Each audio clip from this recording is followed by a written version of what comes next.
கடவுளை போற்றி கிண்ணத்தில் பருகுதல், கிறிஸ்துவின் இரத்தத்தில் பங்கு கொள்வதே.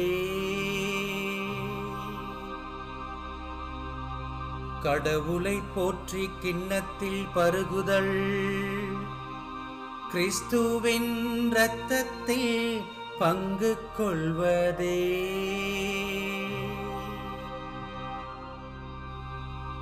ஆண்டவர் எனக்கு செய்த எல்லா நன்மைகளுக்காகவும் நான் அவருக்கு என்ன கைமாறு செய்வேன்.